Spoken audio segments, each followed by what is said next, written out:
Gente, bienvenidos, bienvenidas a otro encuentro de formación en la Residencia de Medicina de Familia, en este caso en el contexto del módulo de atención de personas con COVID-19. En el día de hoy nos va a acompañar Karin Kopitowski, que es jefa del Servicio de Medicina Familiar y Comunitaria del Hospital Italiano de Buenos Aires.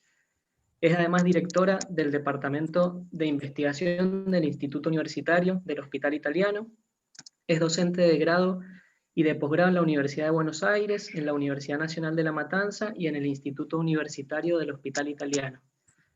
En el día de hoy nos va a acompañar con una presentación para hablar y debatir un poco acerca del abordaje integral de las personas con enfermedades crónicas no transmisibles en el contexto de la pandemia por COVID-19.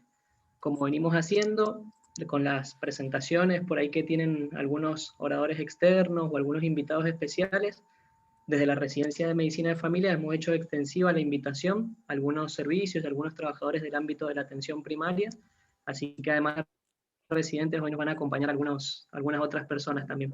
Bienvenida, Karin, y gracias, cuando quieras. Bueno, muy buenas tardes, un recontra gusto estar, más me gustaría estar en persona, en Mendoza, así que ya voy mangueando cuando se pueda viajar la invitación para ir en persona. Un gusto, la verdad, estar con ustedes. También es cierto que la virtualidad permite planificar estas cosas con más espontaneidad y más facilidad que cuando uno tiene que viajar, pero la verdad que encontrarnos en persona sigue siendo muy lindo. Un poco, digamos, la idea es que yo les cuente algunas ideas vinculadas con pandemia, enfermedades crónicas y otro tema que está relacionado, que tiene que ver con los exámenes periódicos de salud. En un punto está relacionado, pero me parece que valía la pena traerlo. Y después que abramos un espacio para que intercambien, porque yo les voy a contar parte de nuestra experiencia, que ustedes cuenten de ustedes o me hagan preguntas, en fin, así que al final va a quedar un espacio para eso. Bueno, contarles que no tengo ninguna relación con empresas con fines de lucro y que no tengo ningún conflicto de interés respecto de esto que vamos a charlar hoy. Y lo primero es que cuando hablamos de la pandemia, que ya nos tiene a todos un poquito cansados, pero que no nos queda otra que seguir estudiando y aprendiendo porque estamos inmersos en la pandemia y parece que por un tiempito más, en el imaginario, ¿no?, de todo el mundo, la imagen es esta. O sea, es el paciente en terapia intensiva con profesionales sanitarios que los asisten con los trajes de astronauta, la alta complejidad tecnológica. Y muchas veces los que estamos en el primer nivel de atención no podemos más que sentirnos un poquito, como se dice en la jerga, ninguneados. Ninguneados porque pareciera que lo valioso, y nadie duda de lo valioso, que no se me malinterprete, que es toda la atención sanitaria de la gente que está grave, hospitalizada en terapia intensiva, pero hay toda una cosa que parece absolutamente invisible y que solo los que la hacemos sabemos lo visible que no es solo el abordaje territorial y en el primer nivel de lo que es la pandemia, sino de todo lo demás, porque todo lo demás siguió y eso me parece que no es muy visible para casi nadie. Nosotros, ustedes saben, bueno, lo dijo Luca, yo estoy en el Hospital Italiano de Buenos Aires, que es un lugar muy particular, porque en realidad tiene todo el espectro. Tiene un servicio de medicina familiar fuerte, donde estamos 180 profesionales, tenemos una residencia, estamos en el primer nivel de atención de lo que serían los pacientes ambulatorios del hospital, además de atender en un centro que queda en el Gran Buenos Aires, en el Bajo Boulogne, que digamos es un proyecto también del servicio. Y bueno, el año pasado nos pasó esto que pasó en muchos lados. Esta es la sala de espera del lugar donde yo atiendo pacientes, un lugar que siempre desborda. Esto es otro sector del hospital y esto es una foto real. Y todos nos preguntábamos dónde están los pacientes cuando vino el confinamiento duro, porque hasta 15 días atrás o 20 días atrás teníamos las agendas llenas y decíamos, bueno, ¿dónde está esa gente que sufre o que le pasan cosas sin que nos consultaba? ¿Dónde están sufriendo? ¿Dónde están? Y simultáneamente en esto que yo decía, este es el pasillo del hospital, tiempo real, hace un año, camas, no, que nunca hubo pacientes en el pasillo del hospital, pero digo, se estaba condicionando en ese momento un sector del hospital en el cual después se internaron todos los adultos mayores con demencia y COVID positivos, que son muy difíciles de aislar en una habitación individual porque es un lío una persona con demencia. Entonces se hizo un sector que era el viejo comedor del hospital, donde se ponían todos juntos esos pacientes, había una isla en el medio con el personal sanitario, pero no, atendiendo, y cuando el paciente pobrecito demente se quería parar, el médico le decía, José, volvé a la cama, y acopio de insumos, insumos, insumos. Esto fue hace un año, estas son las imágenes, por lo menos que a mí me quedaron fuertes, y esta es Cami. Cami es una ex residente, por supuesto residente de medicina familiar, pero como muchos de ustedes probablemente, tuvo que destinar parte de su horario a la atención de pacientes con COVID, descuidando o desprotegiendo gran parte de la actividad que a ella más la entusiasma y para la que se entrenó.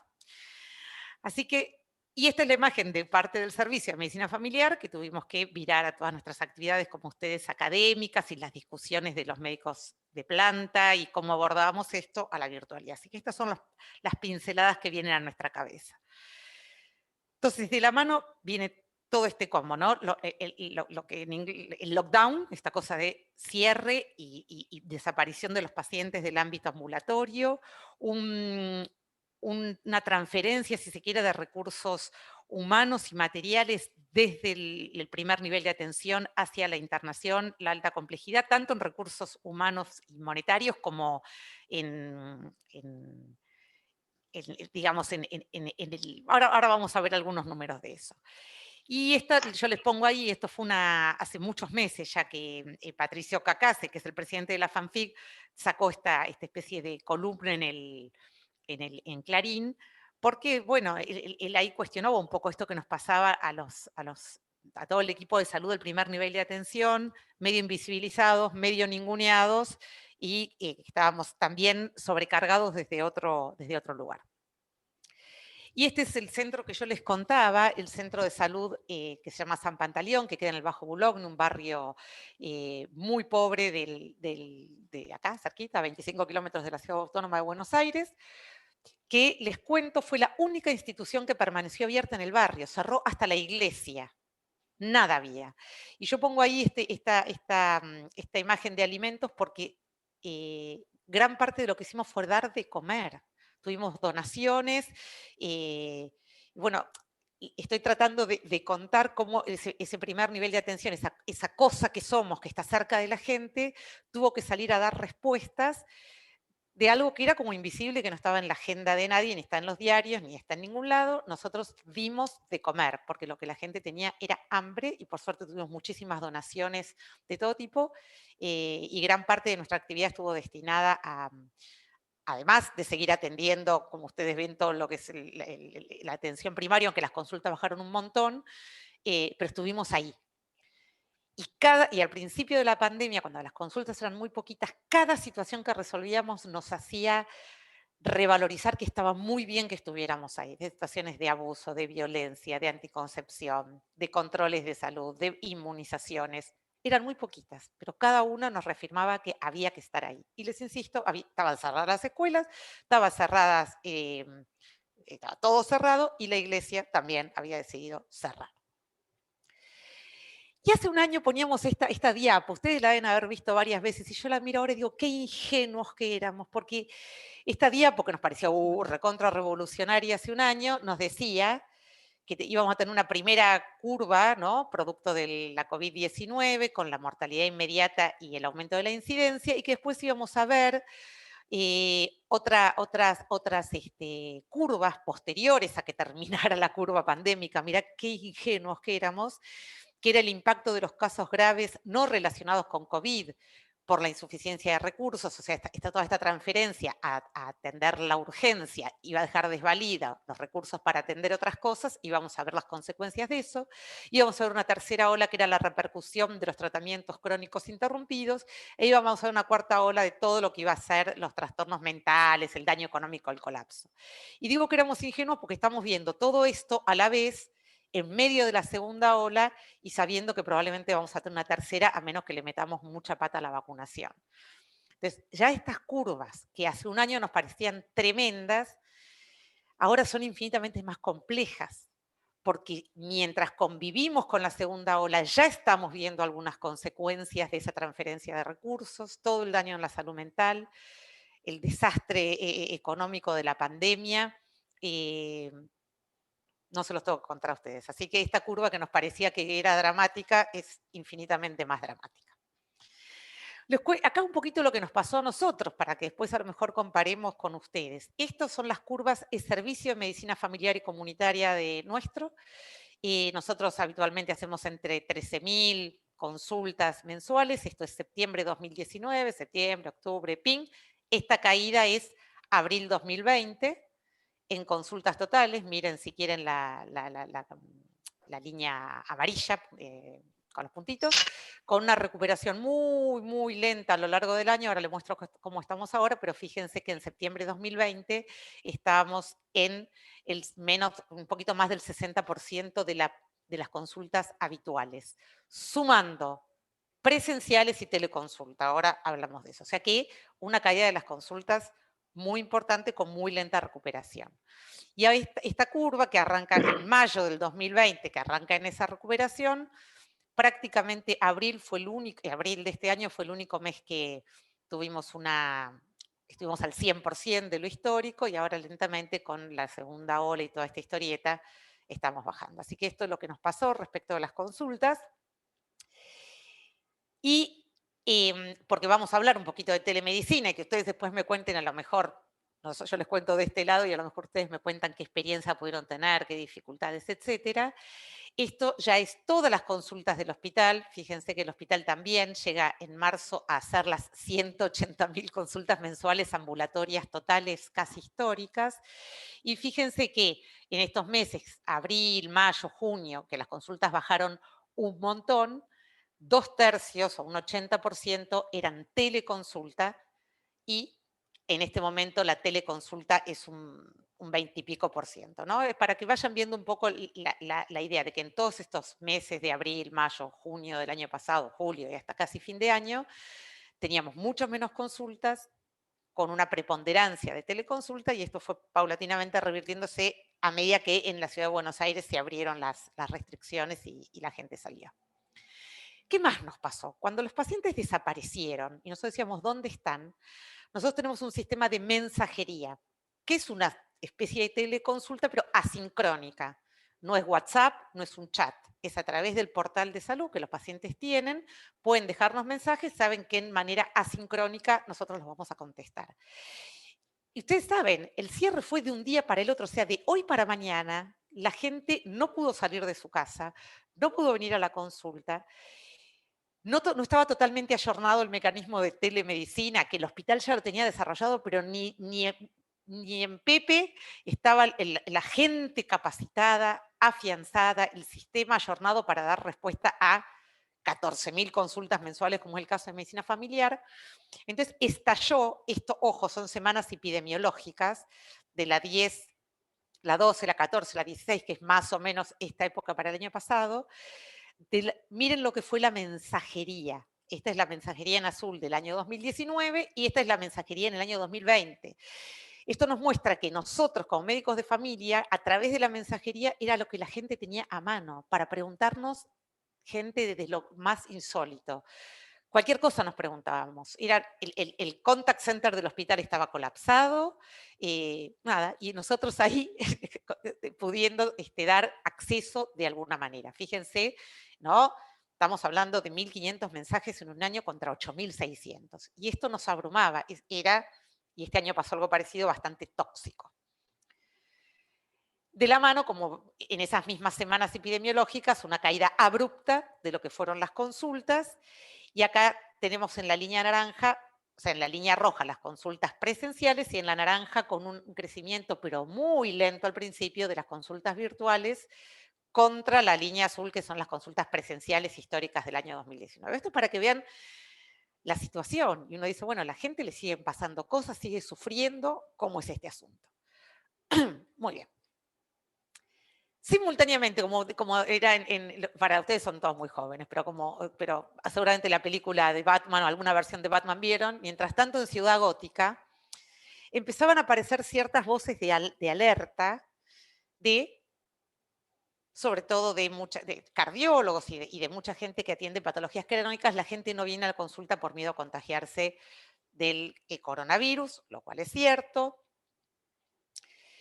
Esto fue la cámara que junta sanatorios y clínicas, sobre todo privadas. La epidemia de coronavirus no elimina ni posterga otras enfermedades, el desafío de no caer en la desatención. Y este informe, que también fue de una cámara de clínicas y sanatorios, fíjense que es abril 2019, abril 2020, ya tenemos un año más, pero en ese momento la preocupación, y acá sí eran consultas totales por emergencia, una caída del 74%, angina de pecho menos 62%, ACV, TIA, ingresados menos 46%. Con esto, ¿qué quiero decir? Realmente, en mi perspectiva, esto sí era preocupante, porque uno dice, bueno, no hay o sea, hay una explicación por la cual durante la cuarentena estricta disminuyeron los accidentes de tránsito, sí. Obviamente, fue uno de los pocos efectos adversos deseables de la pandemia, es una disminución dramática de la mortalidad en la población muy joven, que muere básicamente en muertes violentas y accidentes. Pero no había ningún motivo para que disminuyeran este tipo de patologías. Con lo cual, decíamos, la gente, aún con síntomas de cosas tan que la gente sabe que son graves, se está quedando en la casa. Así que esto fue preocupante y el balance de todo esto está todavía en el mundo, sabemos, el exceso de muertes que hubo no solo por COVID. En la Argentina las estadísticas son más complejas, nosotros estamos haciendo nuestro propio trabajo en el hospital para ver todo el exceso de muerte que tuvimos en el 2020, que fue impresionante, cuánto es exceso de muerte COVID y cuánto es exceso de muerte indirecta. Y esta cosa, esta araña que les pongo acá, es muy interesante porque es como, ahí está la cita de la publicación, muestra la complejidad, ¿no? Como cuando uno dice, bueno, obviamente la infección por COVID tiene un impacto directo en la salud que no podemos ninguno de nosotros ignorar, excepto médicos negacionistas, que los hay y tienen cierta prensa, que eso es un tema, pero me parece que no es mayoritario. Entonces hay una morbilidad y una mortalidad que está directamente atribuida al COVID, ni que hablar. Pero el aislamiento en el hogar, las restricciones sobre los sectores no esenciales, las restricciones en el transporte y el cierre de actividades educativas, todo esto por distintos mecanismos, agarren cualquier vía. Yo después, esto igual queda grabado y la presentación, Lucas, te la puedo mandar y obviamente la pueden distribuir libremente. Va a traer otras cosas, algunas ya y otras las vamos a ver después. Pero obviamente que todos sabemos las consecuencias de la pobreza sobre la salud. O sea, es algo, ¿no? Y los médicos de familia ni que hablar. Sabemos que una de las razones para enfermar y morir prematuramente más fuertes es la pobreza. Y muchas de estas cuestiones que nos va a dejar la pandemia nos van a empobrecer más, ya lo han hecho.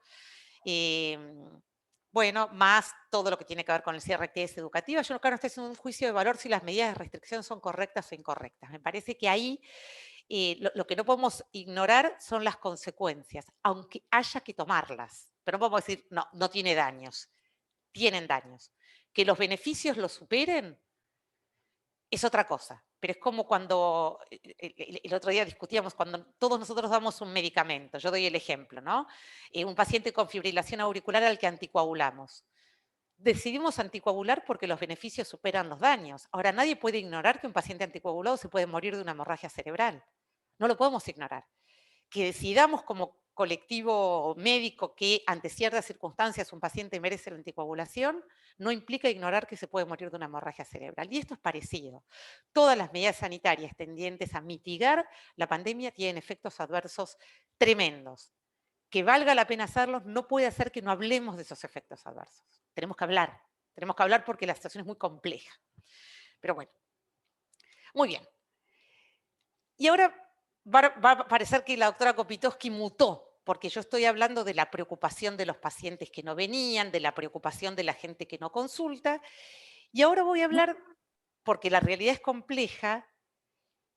Bueno, gente, ¿no será esto una oportunidad también para pensar en el cuidado innecesario?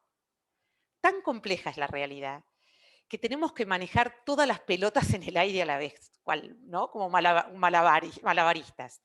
Atender la pandemia y las consecuencias directas del COVID y la muerte y la terapia intensiva y todo ese despelote.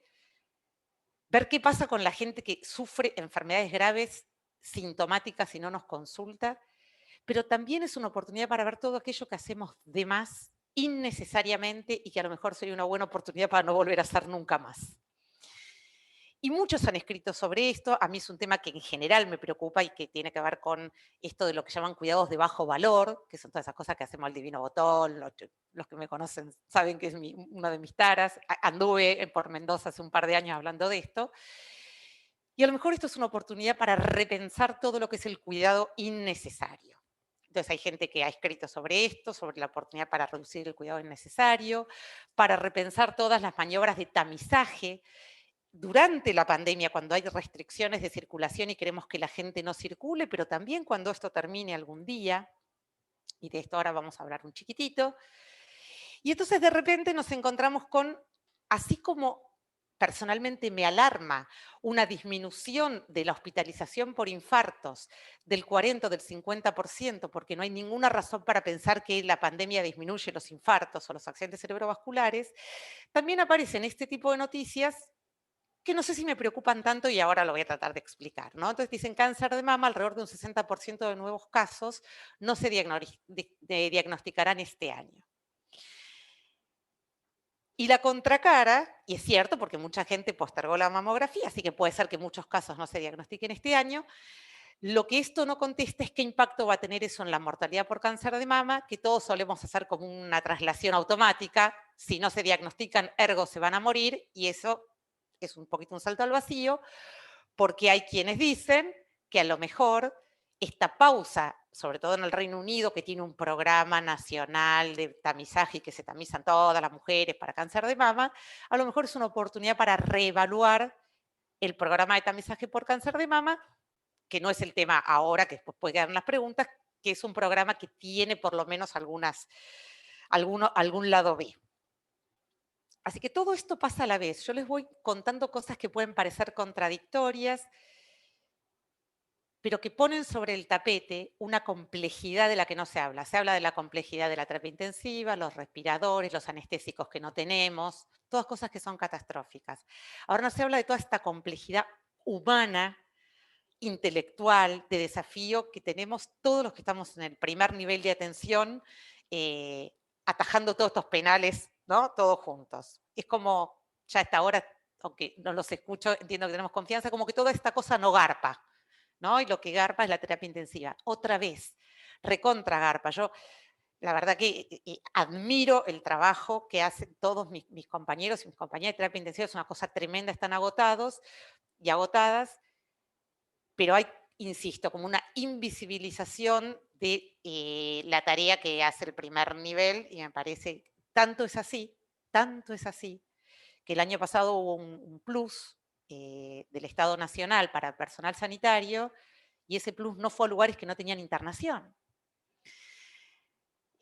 Para mí eso fue tremendamente doloroso, que no hubiera ¿no? Desde el reconocimiento monetario, más allá del dinero que era, que la verdad no movía la aguja de nadie, pero era el reconocimiento que se podía, era para lugares con internación. Entonces me parece que ahí tenemos un problema que preexiste a la pandemia y que la pandemia lo empeoró. Entonces, como muchas veces en medicina menos es más, me parece que vale la pena repasar algunas cosas que, como yo les decía recién, ojo, porque en esto de que cuando, por ejemplo, acá en Buenos Aires y en el hospital italiano aflojaron las restricciones, la gente volvió recargada con, ay, me quiero hacer los chequeos, los controles, no me hice nada del año pasado, pi. Y nosotros dijimos, esta es una buena oportunidad para reordenar todo aquello que no se debe hacer. Entonces, esto tiene que ver más con prácticas preventivas que con enfermedades crónicas, pero en un punto se conecta. Hay prácticas que no hay que discontinuar. Entonces, ¿qué prácticas no discontinuar en contextos de pandemia, en contexto de restricciones? Y la verdad que las prácticas que no hay que discontinuar son muy pocas. y no requieren una gran circulación ni que la gente ande tanto dando vueltas por los centros de salud, los hospitales y demás.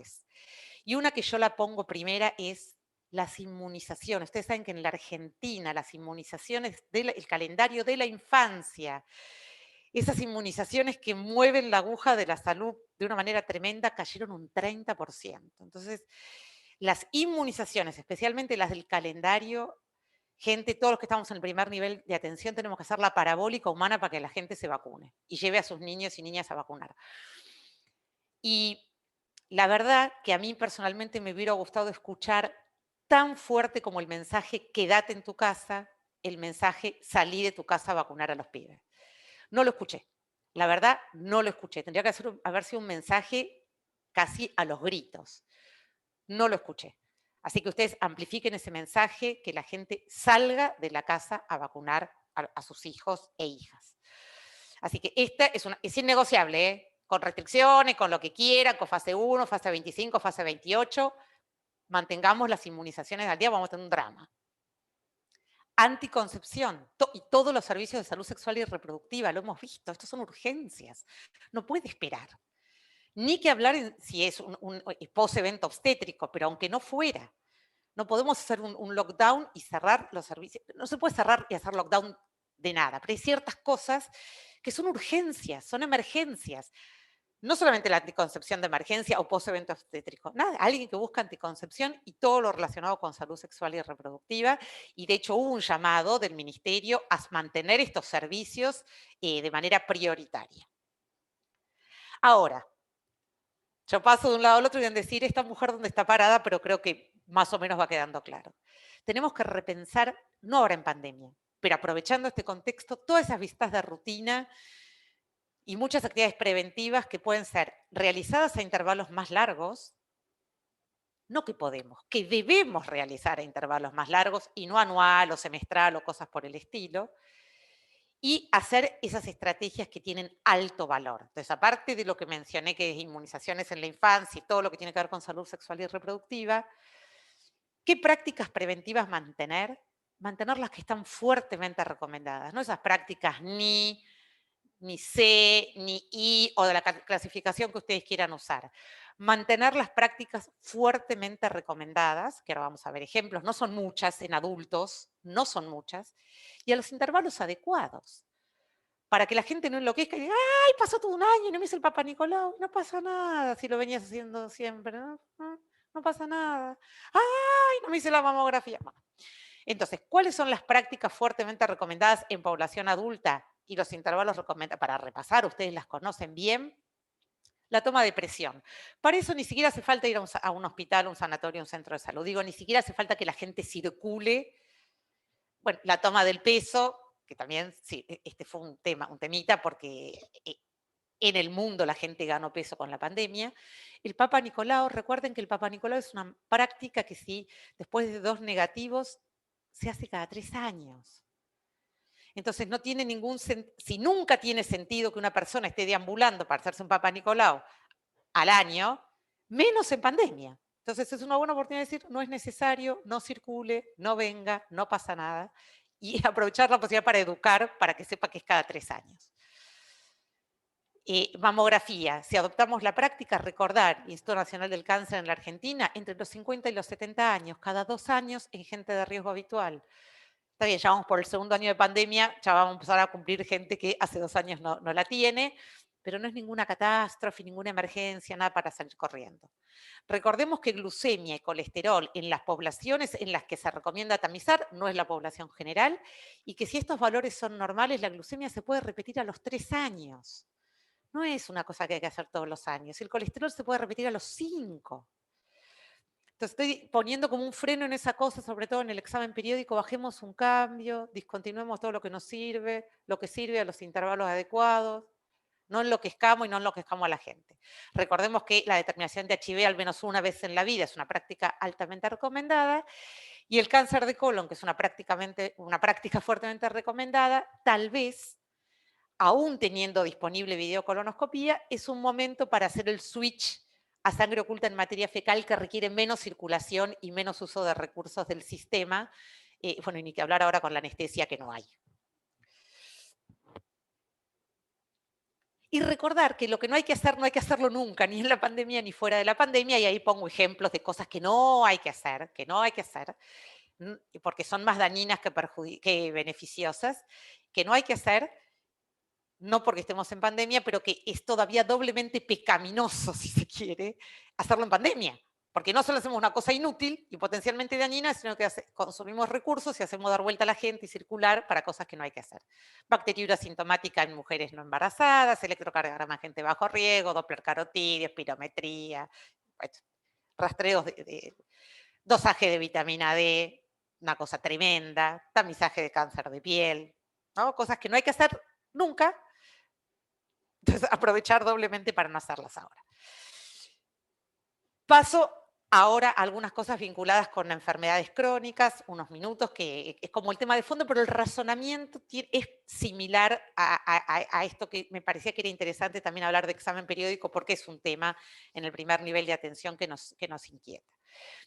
Y la gente con enfermedades crónicas tiene doble sufrimiento, o triple o cuádruple en esta pandemia. Sus enfermedades crónicas los hacen más susceptibles de enfermar gravemente y terminar con un desenlace desafortunado. Y el hecho de estar en la situación de aislamiento o de las restricciones a la circulación hace que puedan atenderse peor sus enfermedades crónicas. O sea que es una población realmente que la tiene complicada en esta pandemia.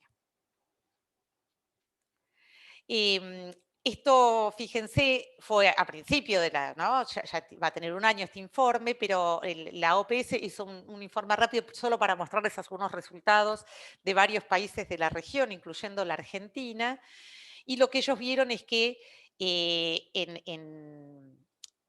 en muchos países de la región, en los 36%, parte del personal ministerial designado para trabajar en los servicios contra enfermedades crónicas no transmisibles fue reasignado parcialmente, o todo el personal, o parte del personal. Solo un país no hubo reasignación de personal. O sea, que tanto a nivel macro, como a nivel meso, como a nivel micro, hubo una transferencia de recursos desde las enfermedades crónicas no transmisibles a la atención de la pandemia.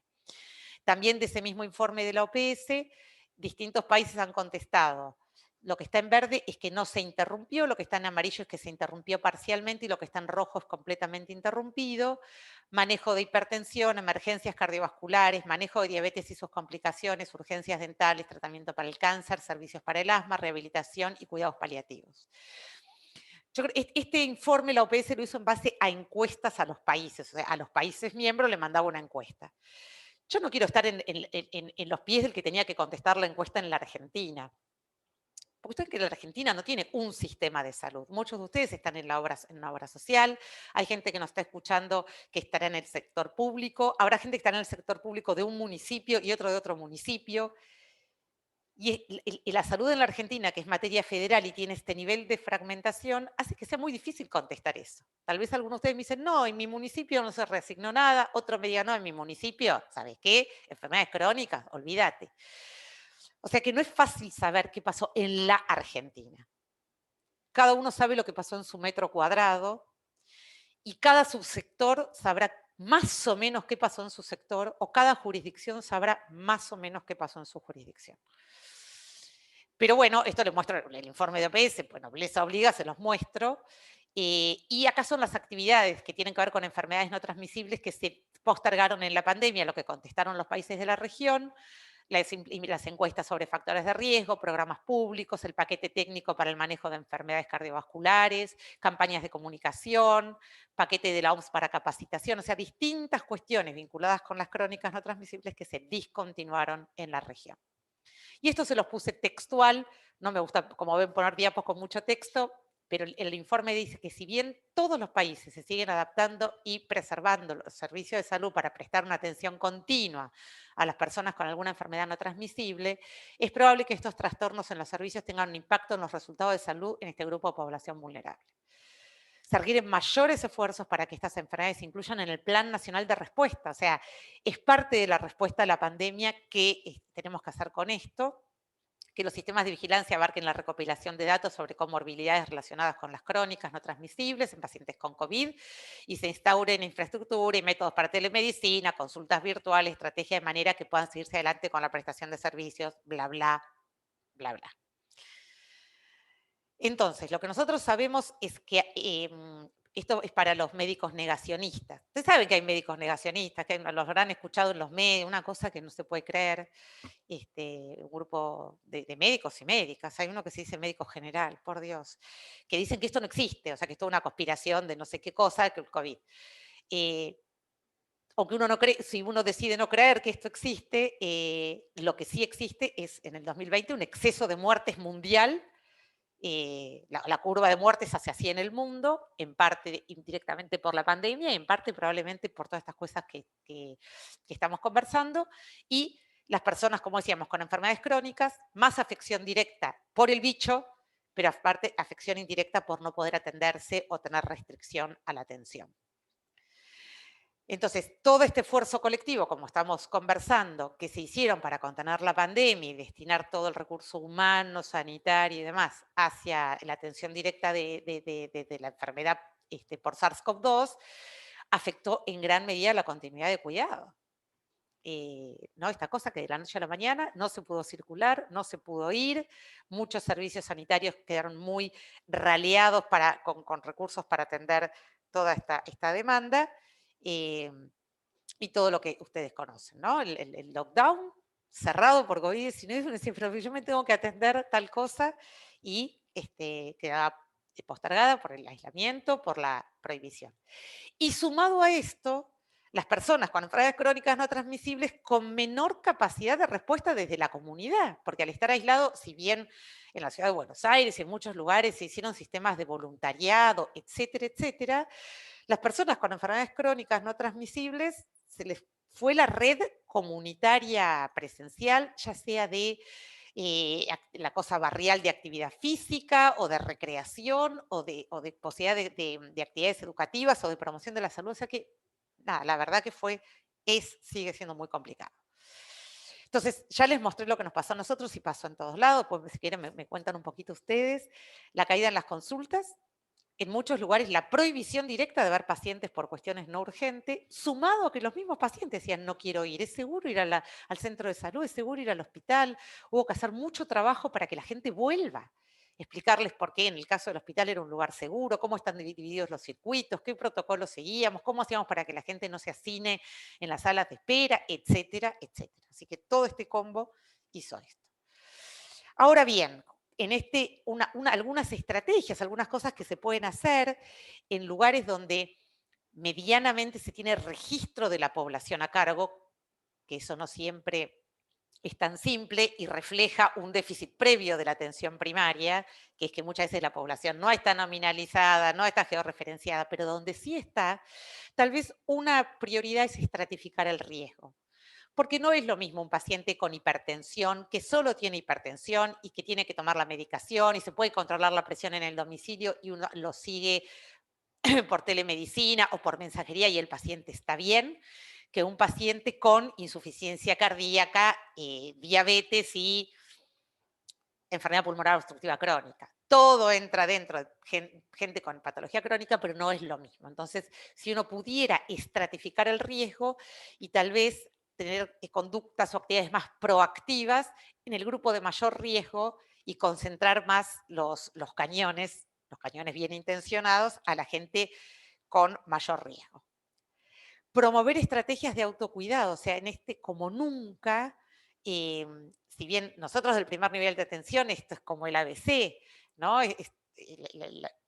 La cuestión, a mí la palabra, no sé, a veces me hace ruido, pero que todos entendemos que es empoderar a las personas para que sepan ante qué situaciones consultar sí o sí, qué cosas pueden manejar solos o con un llamado telefónico, es decir, hay que hacer un esfuerzo adicional para que la gente tenga una hoja de ruta y sepa cuándo sí y cuándo no salir de su casa y circular y cuándo no es necesario y qué cosas puede hacer autocuidado o cuidado familiar.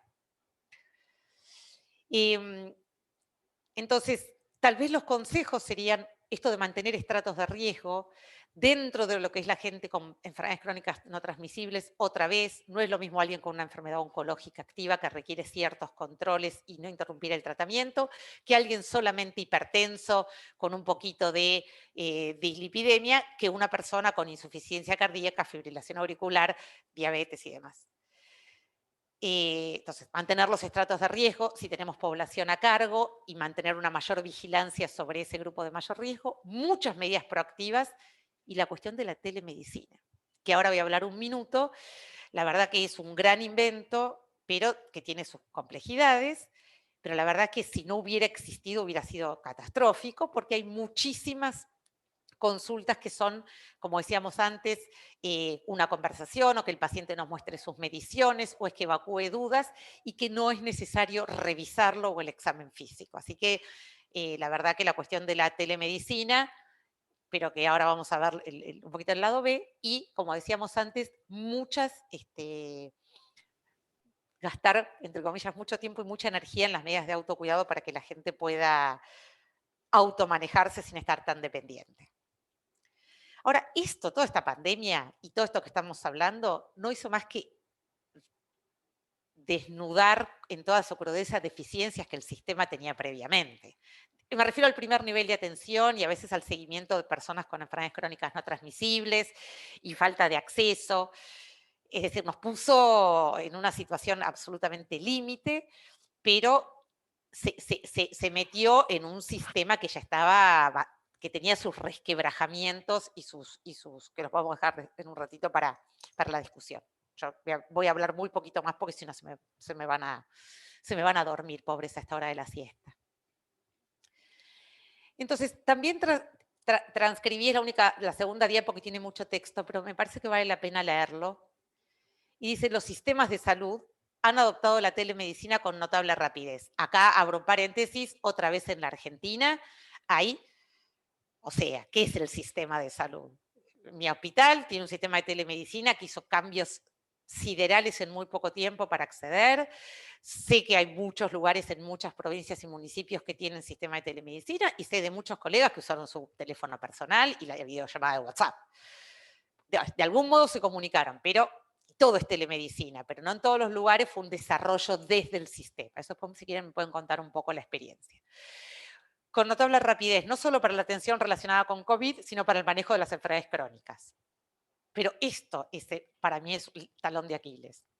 Sin los esfuerzos proactivos para garantizar la equidad, la implementación actual a gran escala de la telemedicina puede aumentar las disparidades en el acceso a la atención médica, justamente para quienes más lo necesitan, como pasa siempre, ¿no?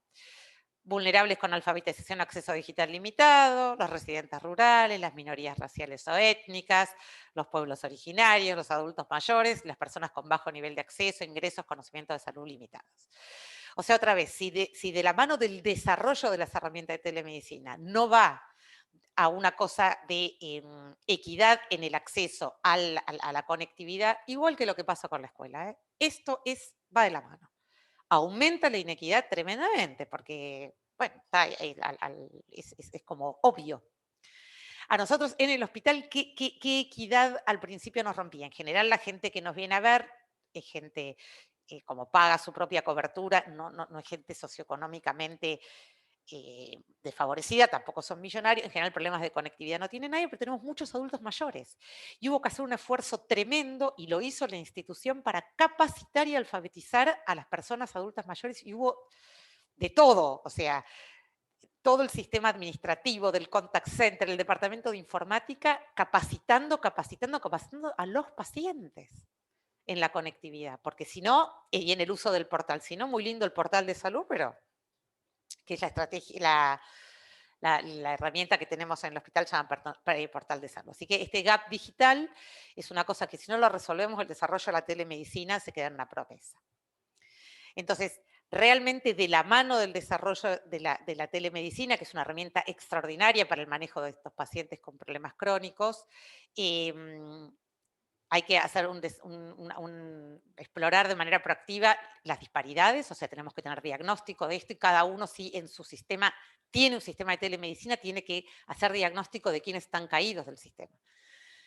y no es un problema que los médicos, médicas, enfermeros y agentes sanitarios vamos a resolver problemas de conectividad, pero por lo menos relevar y ver dónde hay gente que está caída de la conectividad y que no puede. Y hay que desarrollar soluciones, que esto es intersectorial, no lo vamos a desarrollar nosotros, no vamos a hacer de antena o de cable, pero hay que desarrollar soluciones para mitigar estas barreras a la alfabetización digital, porque si no, estamos fritos.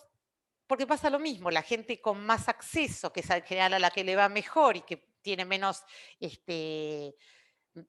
la que por sus condiciones de vida es la que en menos riesgo está, es la que más accede, ¿no? Y esto retroalimenta la inequidad. Y abogar por políticas de infraestructura que faciliten el acceso equitativo. Obviamente no lo vamos a hacer los profesionales sanitarios, pero lo tenemos que conocer. Sin tomar estas acciones, los sistemas de salud corren el riesgo de crear programas de telemedicina que excluyan a quienes más lo necesitan. Y otra vez, también en crónicas no transmisibles hay que discontinuar las prácticas de bajo valor. Y este es un momento extraordinario, ¿no? Por eso yo digo, cabalgo todo el tiempo entre la alarma de lo que se deja de hacer y es necesario, pero también bajar un cambio y aprovechar para dejar de hacer toda esa chatarra que hacemos a veces que no hay que hacer. Y acá traigo algunos ejemplos.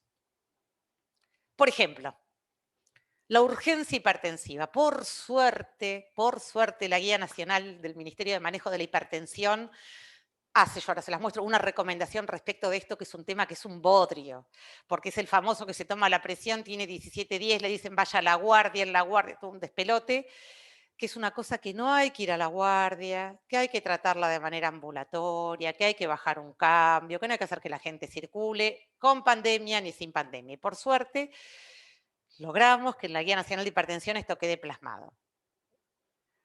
Otra cosa que no hay que hacer es la búsqueda activa de metástasis en pacientes que están en un tratamiento oncológico. No hay que hacerlo. En la mayoría de los cánceres no cambia nada. Entonces, hacer circular, por supuesto, si un paciente tiene un síntoma. Pero esto que a veces se hace con las pacientes con cáncer de mama de una vez por año, pedirle un, qué sé yo, o en el cáncer de colon, no hay que hacerlo. No cambia la historia. Entonces, otra vez, hacer deambular a los pacientes y circular para lo que hay que hacerlo circular y no hacer circular para lo que no hay que hacer circular. Yo les doy una primicia, que no la puedo decir, pero se las cuento igual. Estamos terminando en el Ministerio la guía de manejo de riesgo cardiovascular. No lo puedo decir porque la guía todavía no está, pero es probable que las recomendaciones queden como están. Y el Ministerio nos va a avalar para no hacer dosajes de lípidos en pacientes con estatinas. O sea, no es necesario, una vez que el paciente en prevención primaria decidimos darle estatinas, andar dosándole ni los lípidos, ni la CPK, ni el hepatograma. Lo va a decir el Ministerio, ya lo sabíamos hace mucho tiempo, pero cuando el Ministerio nos va a dar más fuerza para poder hacerlo. O sea que, otra vez, que no circule un paciente para ir a dosarse los lípidos. O sea, cada persona que podamos evitar que circule, hay que evitar que circule. Y cada persona que tiene que salir de su casa, tiene que salir de su casa. Por eso el equilibrio es tan delicado. Por eso el equilibrio es tan delicado. Entonces tenemos que tener muy claro qué es lo que está fuertemente recomendado, a qué intervalos y qué son las cosas que no hay que hacer. Pacientes con diabetes mellitus, estables, que vienen con hemoglobinas glicosiladas muy buenas, de 6,5, de 7, no son los más comunes, pero existen. Se pueden hacer 2 hemoglobinas por año, aunque una hemoglobina por año, de manera que no hacerlo salir cada 3 meses de su casa para este dosaje. Y otra vez, por ejemplo, pruebas evocadoras de IgM en pacientes coronarios asintomáticos, paciente que es paciente coronario, y uno por telemedicina, el paciente está asintomático, lo interroga bien. La verdad que probablemente el examen físico, el señor se puede tomar la presión en la casa, no va a aportar mucho. Tal vez es bueno tener, y el paciente venía con los lípidos en meta y sigue tomando sus estatinas en las mismas dosis, la verdad que ese personaje ande circulando tal vez no tiene mucho sentido. O pacientes que tienen valvulopatías leves y le hacemos ecocardiograma todos los años. O sea, realmente dar acceso y ver y hacer circular a la gente, pensar 2 veces cada cosa que uno va a hacer. Y si está fuertemente recomendada y va a aportar algo, que salga de la casa. Ahora, si no va a aportar nada y se puede manejar por teleconsulta, manejarlo por teleconsulta y no andar haciendo cosas de más. Bueno, y acá está lo que yo les decía de la presión arterial. Ya esta guía sí está, la guía de hipertensión ya está, es ley. Y lo dice que en personas con hipertensión, sin diabetes ni alteración. Esta es otra cosa, ¿no? En pacientes con hipertensión arterial no hay que hacer fondo de ojo. Entonces, ¿por qué pongo esto? No porque sea una cosa recontra importante, pero para empezar a tener en el radar, porque siempre en medicina es hay que hacer, hay que hacer, hay que hacer. Tener en cuenta todo lo que hay que hacer y tener en cuenta lo que no hay que hacer, que es algo en lo que yo personalmente siempre insisto y trato de educar en todo lo que no hay que hacer, y en este contexto me parece una mejor oportunidad. En la Guía Nacional de Diabetes dice fondo de ojo no aporta nada, no en diabetes, en hipertensión. Y lo otro que nos dice, en personas de 18 más, con esta, entre comillas, urgencia hipertensiva, que son valores muy altos, pero sin signos ni síntomas de evento cardiovascular en curso, que eso es una emergencia hipertensiva y es otra cosa, se sugiere un manejo ambulatorio, reforzando el tratamiento antihipertensivo, disminución gradual, no hay que correr a ninguna parte, ni bajarle la presión de golpe, ni ir a la guardia, ni hacer cosas raras. Fuera de la pandemia y dentro de la pandemia, con más razón. Dos palabras. En la ciudad de Buenos Aires y después en la Nación hay dos cosas que se llaman protocolo de manejo de personas con enfermedades crónicas no transmisibles. Este es de la ciudad de Buenos Aires y este es del Ministerio de Salud de la Nación. Lo pueden buscar. No dice mucho. Yo les cuento que está, no dice mucho. Son cosas que tienen más, son más de perogrullo que todo lo que yo les acabo de decir, así que imagínense. Nada, que no discontinúen los tratamientos médicos, que atenderlos en un circuito seguro, que si tienen, nada, son 3 o 4 hojitas con sabor a poco. Y bueno, por último, que en las pandemias anteriores, que ninguno de nosotros vivió, bueno, algunos la H1N1 la vivimos, pero no tiene nada que ver con esto, y la gripe del 18 no la vivió nadie, pero en general de las pandemias lo que se sabe es que se volvió igual. O sea, una vez que la pandemia se volvió igual, y yo creo que ahora hay cosas que van a quedar probablemente para siempre, ¿no? Y una es la teleconsulta, la teleasistencia, que ustedes recordarán al principio de la pandemia, pasaba a nosotros que atendemos al OSDE no quería reconocer la teleconsulta como una práctica médica, no la quería pagar.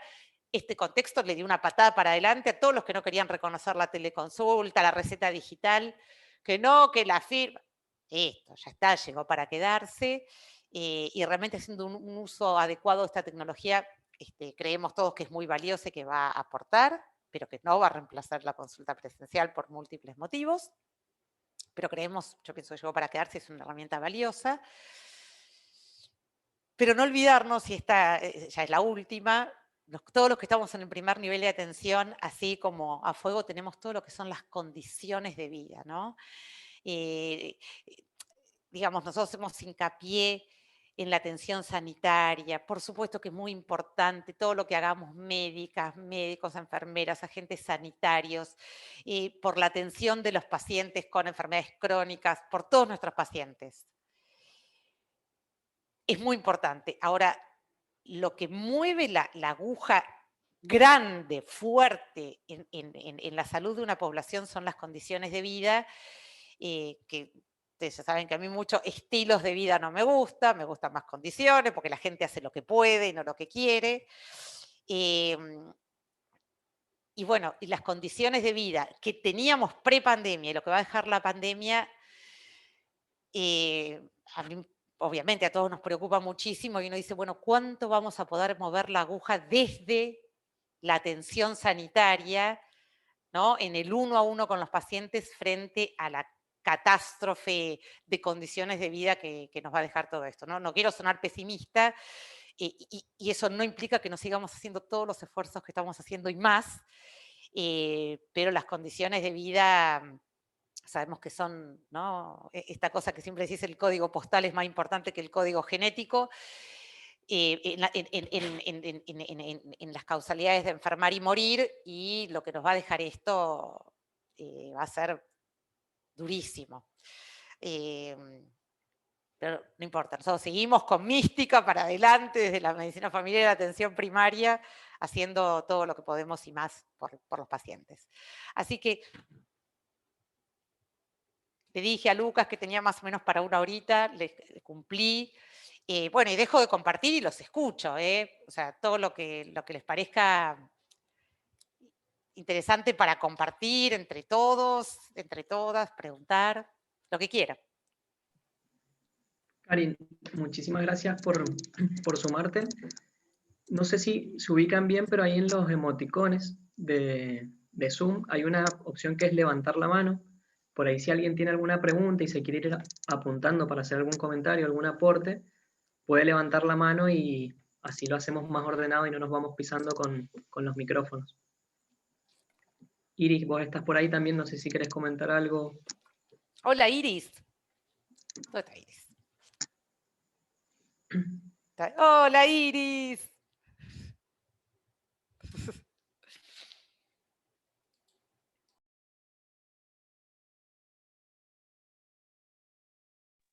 ¿Ahí me escuchás?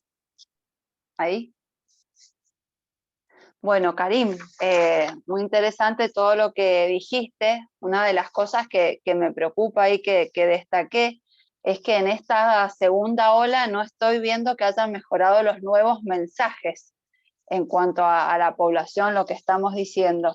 El mensaje de quién tiene que controlarse, quién tiene que seguir yendo al sistema de salud no está.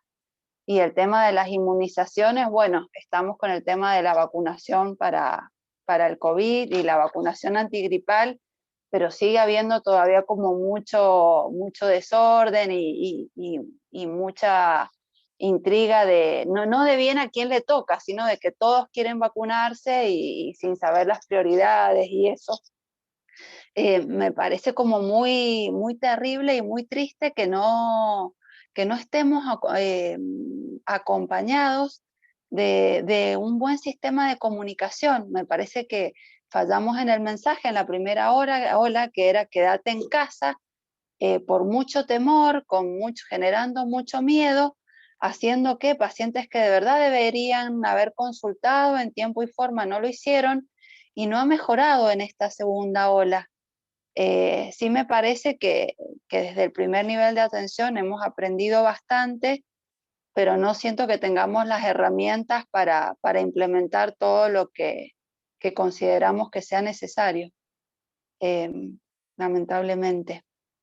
Hemos notado con el tema de la telemedicina, que es una herramienta que hemos desarrollado nosotros, en algunos lugares donde están más centralizados, por ejemplo en nuestro servicio, la unidad de la gestión clínica del paciente crónico, lo pudimos hacer porque está como centralizado con toda la ayuda del sistema digital, con personal disponible para poder asesorar a los pacientes en cómo hacerlo, pero otros lugares más alejados de poblaciones más vulnerables, no se ha podido implementar este sistema de alguna manera que llegue. Y en algunas áreas, lamentablemente, se ha visto lo que vos decís. Se establece como una única forma de entrada al sistema sin considerar o sin dar opciones a estas poblaciones vulnerables. Pero bueno, es como una lucha o algo que estamos tratando de mejorar en el día a día. Pero todo implica mucho esfuerzo de cada uno y a un equipo de salud que ya está agotado. Me imagino que es lo Sí, que no, vos sí, sí, también. totalmente. Y aparte, yo creo que la comunicación es una cosa caótica porque además también nos pasa en nuestro país que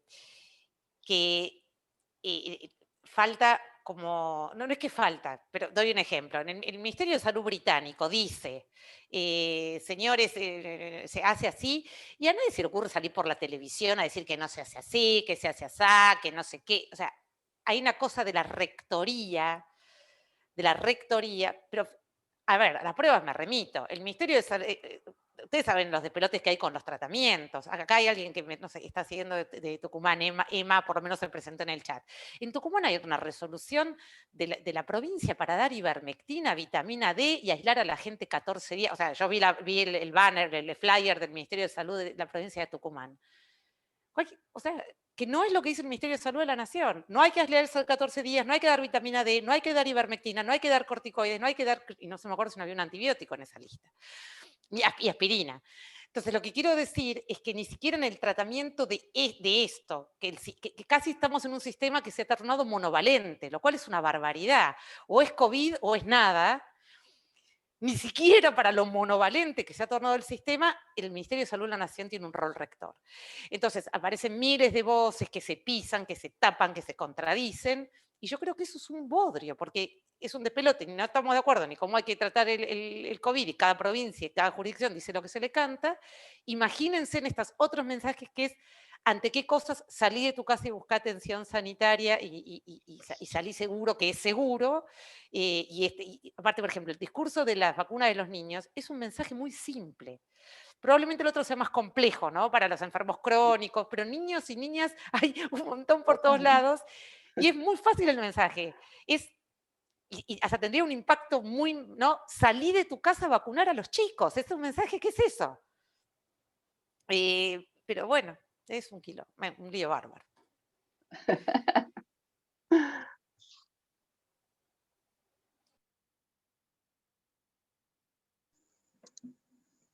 Karim, ahí también para poner en contexto, que justo hiciste una mención a eso, que en Mendoza particularmente justo hemos tenido una situación particular con el tema del bono, que bueno, también para ponerlo en contexto, para que sepas y como para también problematizar esto, que es que justo en el contexto de la obra social, el bono no solo que no llegó a la gran mayoría de los trabajadores del primer nivel de atención, que no desempeñaron actividades en el ámbito de COVID, sino que todos los residentes que cumplieron funciones y se desempeñaron en el ámbito de COVID ambulatorio y de internación también quedaron exentos de eso por ser parte de una figura de becarios. Así que bueno, eso también fue como un doble impacto de quedar por fuera de una situación que, como dijiste vos, no era un bono que iba a solucionar económicamente la vida familiar de nadie, pero también fue una situación que ha golpeado muchísimo, creo yo, el estímulo y un poco la motivación que uno puede tener desde el lugar que le toca como profesional de salud para seguir dando un poco de pelea con todo esto que está pasando. Eso como un paréntesis. Y bueno, por otro lado, también preguntarte, porque tenemos en esto que mencionabas vos como el contexto de pandemia, más también el contexto de desigualdad y de escasez de insumos impresionante en el primer nivel de atención, hoy tenemos el problema de que las personas que les estamos ofreciendo la continuidad del rastreo de cáncer de cuello de útero no pueden acceder a la realización correcta porque no tenemos, aunque parezca mentira, Citobrash en toda la provincia. Hay una escasez de ese insumo bastante importante, tanto en el sistema público como en el de la seguridad social. Entonces, estamos frente a esa duda. Te queríamos preguntar, ya que estabas como en tema, ¿qué nos recomendás si suspenderlo transitoriamente por un par de meses en tanto pase esto? Si hay alguna otra alternativa. Hemos llegado en un momento a hacer tomas solamente de Exocervix, pero bueno, entendemos que es la mitad del rastreo y no estábamos en condiciones de seguir sosteniéndolo. Lo sostuvimos durante toda la pandemia, pero realmente ahora estamos con esa complicación. Así que bueno, si nos puedes dar No, alguna recomendación. ustedes no les llega el cáncer, el programa nacional con lo que es captura híbrida HPV, eso no se hace en ningún lugar de la provincia, hasta donde ustedes saben. No, en Mendoza no. En Mendoza no. No, porque hay provincias, viste que el plan es, yo le perdí un poco el rastro a cómo se fue, sé que en el noroeste fue el lugar donde desembarcó más fuerte y demás. Acá, primero, el consejo sería, si ustedes tienen una población que entiendo es una población a cargo y tienen cierto control de una especie de padrón, ¿verdad? Más o menos, no perfecto, pero digo que no es que ustedes saquen una población abierta que un día tienen. Entonces, tal vez tomar de esa población en la edad objetivo, que es desde los 21 o 25 años, seguimos el programa nacional, hasta los 65, primero ver realmente quién no tiene un PAP en los últimos 3 años, porque sería ¿no? Si se puede, estoy diciendo idealmente, como lo que yo decía antes, estratificar el riesgo, realmente quién debiera hacerse en Papá Nicolau y lo máximo que uno quisiera, uno no lo quisiera postergar mucho más si en los últimos 3 años no tiene hecho uno. Entonces, tal vez, yo sé que a lo mejor es ingenuo, pero si llegara el Citobrash o si uno pudiera contabilizar quiénes son esas mujeres, a lo mejor es más fácil conseguir Citobrash que conseguir Citobrash a granel para hacer todos los Papá Nicolau que habría que hacer. No sé si me explico. Y focalizarse en la gente de edad objetivo que no tiene un Papá Nicolau en los últimos 3 años y quedarse tranquilos con lo que no tienen hace 2 años, qué sé yo, vamos viendo. O en la población que usted ya tiene identificado que está en seguimiento por un SIN, o sea, no hay Citobrash ni para esa gente que ya tiene un SIN 2, o lo sigue patología cervical, eso ustedes tienen, si la paciente tuvo un SIN 2, 3, lo sigue patología cervical. Hay un organismo central en la provincia Ajá. que sigue los casos de mayor riesgo, Ok, pero listo. O sea que eso se podría continuar. Okay. Bueno, bien, o sea que se saca, que al final en estos escenarios de escasez, otra vez, uno lo que no quiere es perderse esa punta del iceberg, que es la gente que tiene más probabilidad de desarrollar cáncer de cuello y la gente que no tiene un Papá Nicolau en los últimos 3 años, ver un poco qué panorama les dan. Si va a haber Citobrash en 2, 3, 4 meses, discontinúen, porque sabés que, porque si no le van a hacer ahora con el coso y después le van a tener que volver a hacer, porque es como decís vos, es un poquito un conmoción, uno se queda tranquilo de conciencia, pero es un Papá Nicolau que es no satisfactorio para el diagnóstico y que hay que repetir al año de todos modos. Entonces, si vas a tener en 6 meses Citobrash, o qué sé yo, y ustedes pueden acotar el número de Citobrash que necesitarían, difíranlo un poco, porque si no, igual en un año se tendrá que repetir. Perfecto, gracias.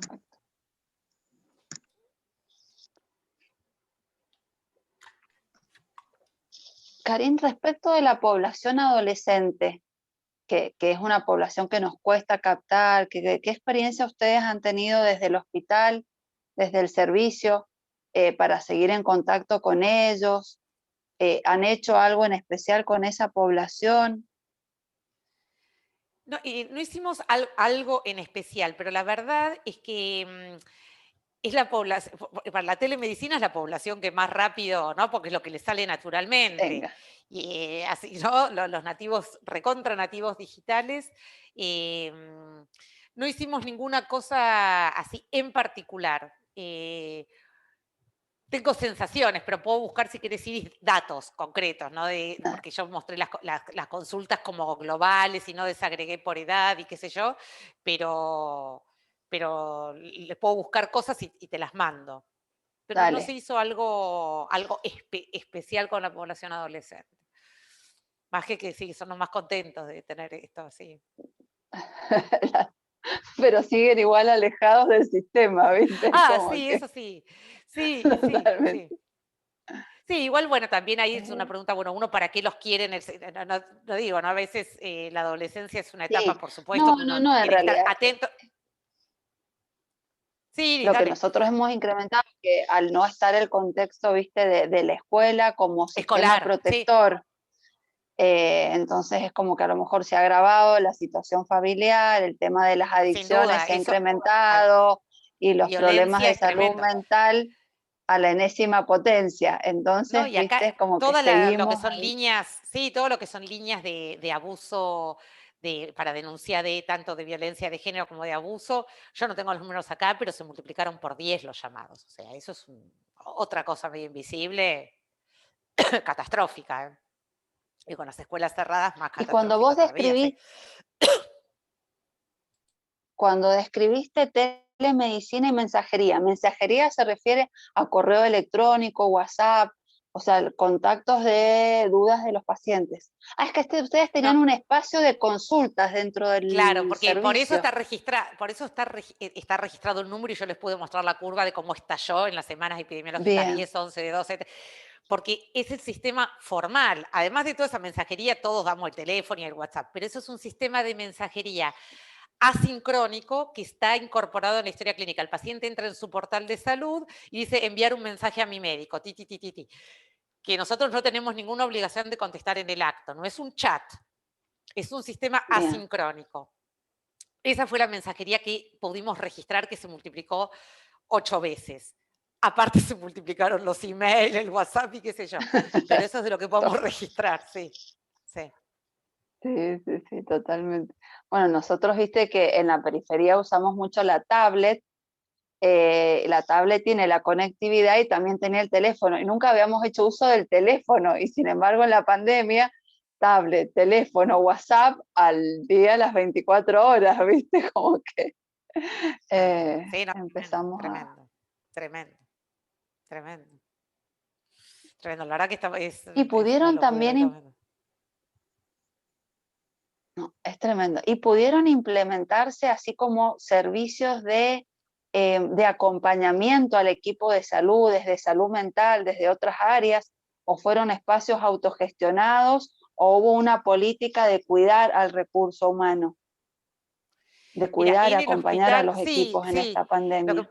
Sí, lo que pasa es que ya el hospital tenía un dispositivo que se llama Acompañar, que en realidad tiene una parte como de más trabajo social, una parte, ¿no? Porque el personal del hospital, nosotros acá somos 14.000 personas acá dentro del hospital, y hay gente, bueno, distinta, estamos los profesionales, estamos los médicos, están los enfermeros, los camilleros, el de mantenimiento, o sea, mucha gente con realidades sociales muy diversas, así que el programa Acompañar tiene una cosa de trabajo social, una asistencia también de tipo legal financiera, ¿no? de acompañar, y una pata para todo lo que es acoso laboral y etcétera, y una pata que es psicocosa.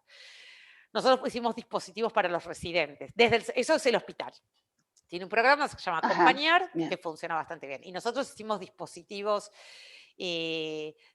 para los residentes, recursos, digamos, un dispositivo propio de un espacio desde espacio para relajación y cosas de acompañamiento propio del servicio, que los residentes lo valoraron. Y este año la verdad que están mucho más protegidos. El año pasado fue un año horrible para la residencia porque se discontinuaron muchas rotaciones, o sea, realmente fue muy COVID el año para los residentes. Los consultorios estuvieron muchos meses cerrados, al centro este que yo les digo, del Bajo Boulogne, dejamos de mandar a los residentes, iban solamente los médicos grandes, y este año por lo menos estamos pudiendo sostener todas las actividades formativas bien, están menos pandemizados los residentes este año. Buenísimo, buenísimo. Así que Sí, esa te nosotros digo que estamos sería siempre en el, Sí, te como que escucho. fue la lucha del día a día, ¿viste? De que qué residente va, cuántos van, todo eso, pero hemos podido mantener la atención en la unidad de atención familiar de formación, eso se pudo mantener y los chicos pudieron hacerse cargo de toda la atención del crónico en el lugar, que eso Sí. fue como uno de los grandes logros de la pandemia y se pudo mantener ese espacio de formación. Pero los residentes superiores estuvieron como más tiempo en los dispositivos COVID, en la parte hospitalaria, que es un ambiente totalmente hostil para nosotros, ¿viste? Claro, Que venimos desde claro. el primer nivel, es como Sí. muy difícil. Sí. Tremendo. Karin, yo te Sí, quería Lucas. aprovechar de hacer otra consulta para Dale. que desde tu perspectiva, un debate que está a nivel nacional muy fuerte, que es el debate de la presencialidad o la virtualidad en el ámbito escolar. No sé si nos puedes dar alguna apreciación desde el punto de vista de la salud, del campo de la salud, de la gestión de salud, cómo esto impactaría en la detención de la curva o incluso asociándolo también a esto que es la capacidad de contagio en personas con enfermedades crónicas o adultas en los distintos territorios. Bien, no tengo, a ver, creo que el drama de esto es que se politizó. Entonces ya no se puede discutir. Si alguien dice, que yo no tengo clarísimo, pero si alguien da argumentos a favor de las escuelas abiertas, se lo tilda de asesino serial y que no está por la vida. Y si alguien dice que las escuelas tienen que estar cerradas, quiere un país de ignorantes y va así no se puede. O O sea, la verdad que la verdad que es una tragedia que no se pueda discutir bien de un lado y habrá probablemente media biblioteca para un lado y media biblioteca para el otro. Yo la verdad que no sé cuál es no sé cuál es la respuesta correcta, ¿no? Lo que veo del empobrecimiento del debate con esta cosa que se descalifica, y si vos decís, quiero las escuelas abiertas y no te importa la vida, y cada director de una escuela que se infecta sale en las redes sociales, y bueno, y cada tipo del supermercado, o sea, todos los que se infectan, ¿no? Como, y al revés, ¿no ve? Quieren las escuelas cerradas, quiere que la gente sea bruta, así la manejan, no podemos discutir así. A mí me parece, yo lo mencioné en algún momento al pasar, me parece que así como cuando uno aplica un medicamento, y yo di el ejemplo del anticoagulante, sabemos que genera daños, porque lo sabemos, porque sabemos que un paciente puede hacer una hemorragia cerebral, una hemorragia digestiva y se puede morir. Y así todo, decidimos en ciertos pacientes con fibrilación auricular y alto riesgo, darla, porque la ecuación entre beneficios y daños da a favor de los beneficios. Me parece que lo que falta discutir sin enloquecer y sin descalificarnos es, y que yo es lo que no tengo claro, ¿qué es lo que creo? ¿Qué es lo que pienso de todo lo que leí, que ya estoy medio rayada? Lo que falta discutir, pareciera que los beneficios de cerrar la escuela en términos de disminución de los contagios existe. No sé cuál es la magnitud, pero existe. Disminuir esa circulación, probablemente como todo lo que disminuye la circulación, ni más ni menos. Ahora, los daños que genera son de una magnitud. Lo que falta, lo que a mí yo no escucho es si el beneficio que produce, si para el beneficio que se espera se justifican los daños que produce. Así como lo escucho poco en la medicina y lo escucho poco en la mamografía, que es mi tema, que saben que por suerte vino la pandemia para sacarme a mí de la mamografía. Que yo no digo que la mamografía no disminuya la mortalidad por cáncer de mama, pero tiene muchos daños. Y lo que no terminamos de discutir es si esa muerte por cada 1000 que previene de cáncer de mama está justificada para los daños que produce. Esto es igual. Y no se puede discutir de manera racional. Entonces, mi posición personal es que los daños de las escuelas cerradas son, de eso no hay duda. Y no los discute nadie. A lo mejor nadie los dice en voz alta, pero nadie discute los daños. Y los beneficios, me parecen, si existen, son modestos. Pero me puedo estar equivocando, no digo que no, y estoy dispuesta a escuchar otra cosa. A mí me parece que lo que falta en el debate es decir, sí, con el cierre de escuelas la cosa disminuye. Pareciera que sí, pero para los daños que produce, ¿justifica esa baja en los casos? Y esa es la parte que yo no sé. Esa es la parte que yo no sé. Porque nadie habla de los daños son tremendos. Y en la ciudad de Buenos Aires, por lo menos, y en la provincia de Buenos Aires, no hubo clases todo el año pasado. No hubo clases todo el año pasado. Entonces los daños de eso ya están y siguen estando. Entonces, otra vez, no nos pongamos necios, no digamos no tiene ningún beneficio, sí los tiene, pero los daños que acarrea, ¿justifican ese beneficio? ¿Estamos dispuestos a pagar ese precio? Si la respuesta es sí, cerremos la escuela. Nada, creo que eso, no sé si fui clara con el argumento, y no quiero quedar como que eludo el bulto, ¿viste? Porque es un tema complicadito políticamente, pero, y en la ciudad de Buenos Aires, que las escuelas están abiertas, yo tengo, porque fui madre añosa, tengo hijos en edad escolar, mis 2 hijos están yendo a la escuela. Cuando en realidad la escuela tiene la obligación, por todo el bolón que se armó, de garantizar virtualidad, y hay muchos de los compañeros de mis hijos que no están yendo a la escuela. Porque las familias consideran que no es seguro y están ahí. Así que bueno, ahí creo que, no sé, pero me parece que falta discutir eso, de verdad, ¿viste? Esa pasión de cortémosla, ¿viste? Con las grietas, la no grietas, cortémosla con eso. Pongamos los daños del cierre de las escuelas clarito, negro sobre blanco, de eso hay data, pongamos los beneficios que parece que son reales y veamos si los beneficios justifican para los daños. Porque otra vez, cuando vos, cuando nosotros le decimos a otras cosas que decimos, salí de tu casa a vacunar a los pibes, si la persona, ¿la estamos exponiendo a un riesgo de contagio? Y sí, porque salí de tu casa, a lo mejor tenés que tomar el bondi porque no te queda otra. Ahora, nadie duda, lo decimos pero fehacientemente, salí de tu casa a vacunar a los pibes, que no queden vacunas para el sarampión, la polio y lo demás allá. Pero no es riesgo cero, ¿eh? No es riesgo cero irse a vacunar. No es riesgo cero venir al hospital a controlarse la diabetes, la no sé qué. Pero para los beneficios que nosotros esperamos de ese control, vale la pena que la persona corra el riesgo. Bueno, lo mismo está faltando el debate para las escuelas. Claro que no es riesgo cero. Si hay gente interactuando, ¿cómo va a haber riesgo cero? Hay que ser medio nabo. Pero para lo que mueve la aguja de los contagios, justifica por los daños que genera, y esa es la parte que yo no la tengo clara y no la escucho. Perfecto. Bueno, gente, no sé si alguien tiene alguna otra pregunta, comentario, y si no, vamos a ir cerrando ya, que estamos en tiempo. Dejamos unos segundos por si alguien quiere comentar. Sí, igual tienen mi mail, o si a través después Lucas o de Iris me quieren mandar algo que después, no sé, viste, uno lo piensa después y qué sé yo, me activan y yo contesto. Bueno, perfecto. Escúchame, bueno, y me apunto para ir ahí a visitar bodegas, escuchar un poquito, no se van a salvar, ¿eh? Te esperamos el feriado del 24. No, que lo sacaron para que no vayamos. Sí, sí. Para que no viajemos. ¿Saben que yo les voy a contar un secreto? Yo iba a ir, tenía una reserva para ir el día 12 de abril.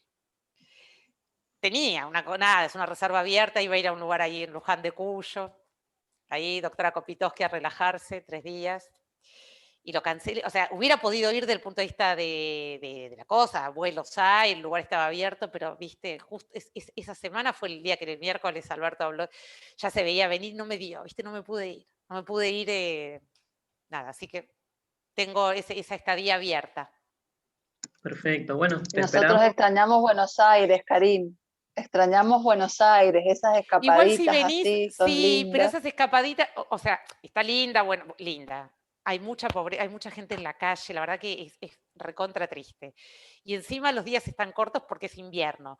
Y todo lo que uno sabe de Buenos Aires, de cafetear y qué sé yo, a las 7 te cierra todo, así que esperen un poquito para venir. No se puede. No es Buenos Aires. Bueno, No es Buenos Aires. Esperemos. Bueno, gente, un Esperamos, gusto, en entonces, serio. esperamos. Bueno, Karin, muchísimas gracias y nos Un encontramos. beso a el todos, 24 abrazo y presencial. estamos en contacto. Cuentan Dale. conmigo, saben. Bueno, Gracias, Karim, sos Adiós. una genia. Te Chao. quiero. un abrazo. Adiós. Chao. Chao. Adiós.